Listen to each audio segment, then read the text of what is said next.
Hey guys, welcome back to the channel. If you are new here, my name is ChimereNicole. Welcome. Today I'm going to be showing you guys how I make my quick and easy 45-minute wig.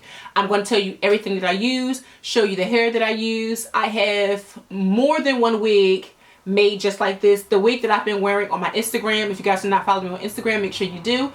But the wig that I've been wearing on my Instagram is also the same wig, same technique. It's just a little bit longer. This one I believe is 26 inches, and the one that I'm wearing today, or the one I'm going to be making for you guys today, is 22 inches. Same technique, same hair, bomb result. You can make it in under an hour. You can't beat that. And guess what? 30 bucks. 30 bucks. You don't have to go and buy it. You can make it. Everybody has these products at the house, and if you don't, you can get them all at the dollar store. So simple, so easy. So let me show you how I made this wig. Let me show you how I made this piece, honey. We're going to get into it. 30 bucks, under an hour. Let's go. So we are going to start off this tutorial showing you everything that you need in order to achieve this look. I'm going to be using a custom dome head in the size 22, as well as a needle and thread. You're also going to need a hot glue gun, which of course is the star of the show, and you are also going to need a dome spandex cap. I will have everything listed in the video description and links if I can find it as well. This is also the hair that we're going to be using, and again, I only paid $30 for it. You can find any brand of hair that you like to achieve this look, but this is a budget-friendly tutorial. Again, my dome head is size 22, which is the size of my head, so I'm able to make sure that my wigs fit properly. Now for this next section, we are going to be sewing down the lace closure. I find that the wigs last a little bit longer if I sew it down versus hot glue, but if you're in a pinch and if you are not too sure on how to do this technique, you can always hot glue it as well. The thing that I really want you to focus on is making sure that your lace is laying as flat as possible. If you notice, I'm really pulling that lace taut onto the dome cap, and I'm also going to be using my left hand to make sure that the lace closure lays flat as I sew it down onto the dome cap. And here I'm showing you that I'm pulling the lace and then I'm using my hand to hold it down. And you also will notice that I'm using the needle to make sure that I am sewing in a downward motion, which also helps to make sure that your lace closure is laying flat.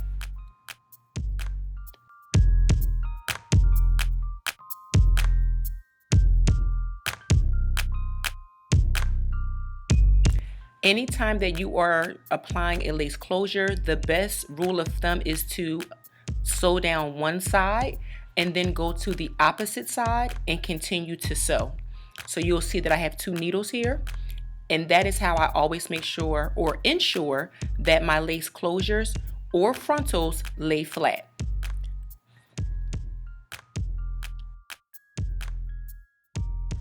Once I take all of the hair and get it out of my way, we are going to start to install our hair.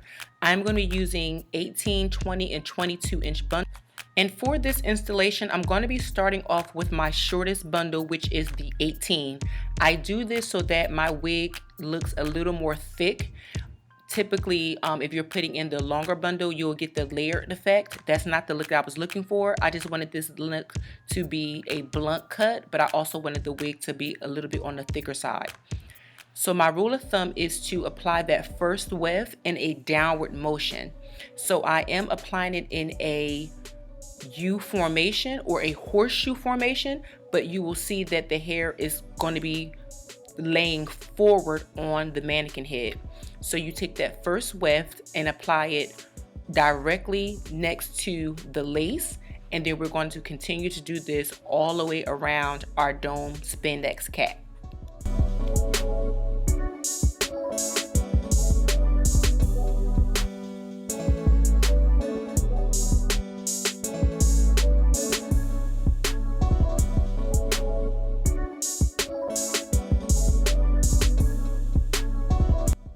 Traditionally, when applying or creating wigs, you will see some people who like to apply their wefts going from ear to ear. but I have found that when you are applying your extensions in a horseshoe formation going from temple to temple, you will get a fuller look in your face. So if you're doing anything with layers or face framing, applying your wefts from temple to temple versus ear to ear, you're always going to have a full look for your hair extensions. I'm going to continue to do that all the way around this head, and as you can see, the hair is now laying forward versus on the side of the mannequin head.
Another technique that I want to share with you all is that when I am using hot glue, I know my fingers are almost numb to the hot glue, but sometimes it can be a little bit warm.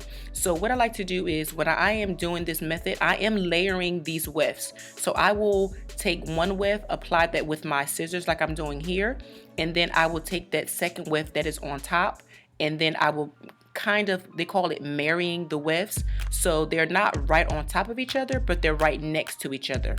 And that is a way to make sure that your hair extensions are not bulky.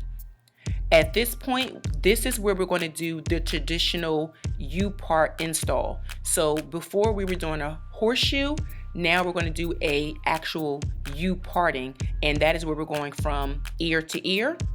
And this is just going to fill in the remainder of the space on our dome spandex cap.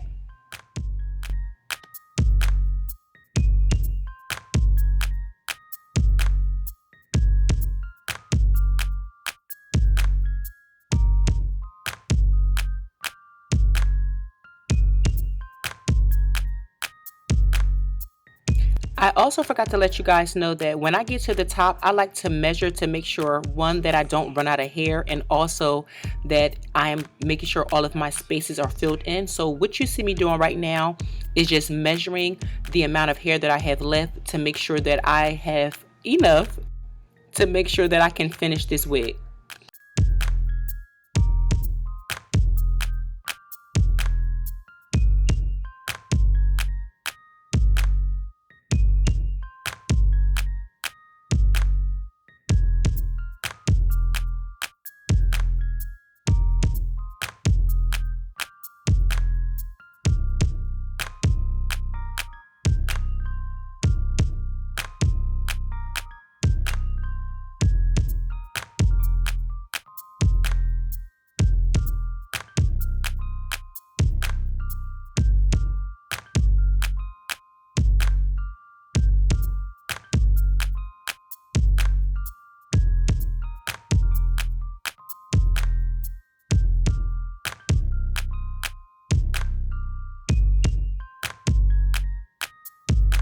Now here you're going to see the technique I was telling you about before, when you're able to marry those wefts.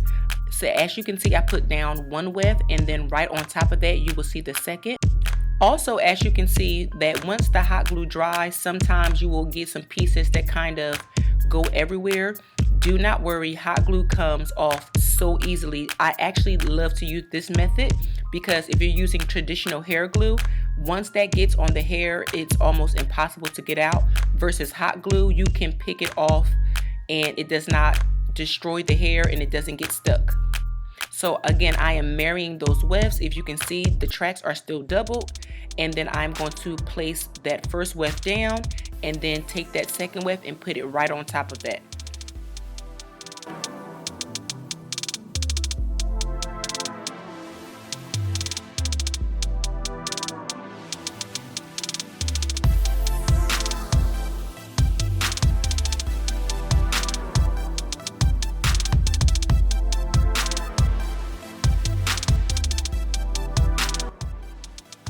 So at this point, all we're doing is filling in the remainder of that space.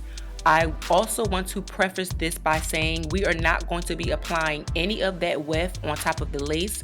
We don't want it to be too bulky where our part is. That is a absolute no-no.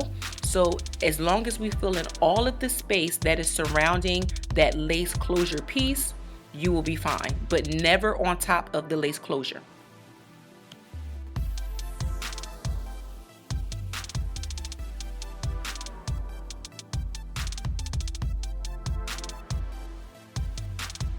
So this is how our wig has been finished. As you can see, I did not apply any of those wefts on top of the lace. Everything will be laying flat, and now I'm going to show you how I customize my synthetic wig to make it look more natural.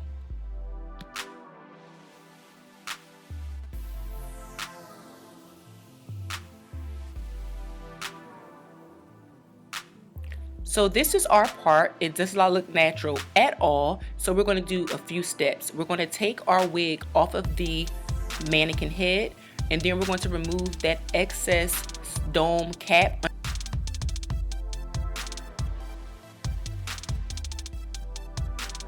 So as you can see, I'm just cutting off the excess dome cap so that the lace can be exposed. And this is one of the reasons why I like to sew it down versus hot glue it, because sometimes the hot glue can still be loose and you just don't want your thing to come apart. So now we're going to tweeze the parting. Be very careful when you are tweezing any type of lace, because lace is very delicate and you don't want to create holes in your lace. I've done it 1,000 times and it really does suck. So I'm going to take, this actually takes about 10 minutes. So this is a lot of time, but this is also the part that really makes your wig look natural. So I start off by taking the hair from the front and then I work my way back. I try to mimic a natural parting, which means that the parting in the front is always the widest, and then as you go to the back, it starts to thin out. Now at this point, this is optional, but I do take a little bit of the concealer that I use on my face because it's the same color, and I will apply it into the actual parting to help cover up some of those knots. And once that is done, we are going to apply the wig. This is the perfect fit. Perfect fit. All right, guys, this is it. All right, so this is the wig completed. Now, if you wanted to, you can go ahead and you can put more concealer on the part to make it look more natural, but this is how it looks on me.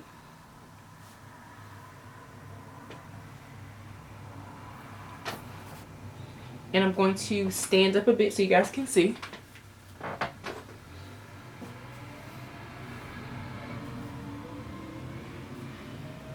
It has not been cut, it has not been trimmed, nothing. So this is the wig. Really pretty. The hair is soft. It has its shine. I put absolutely nothing on the wig besides me plucking the part and putting a little bit of concealer on.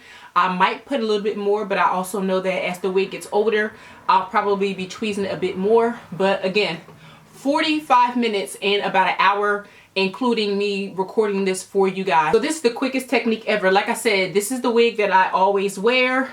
It is literally the same exact technique.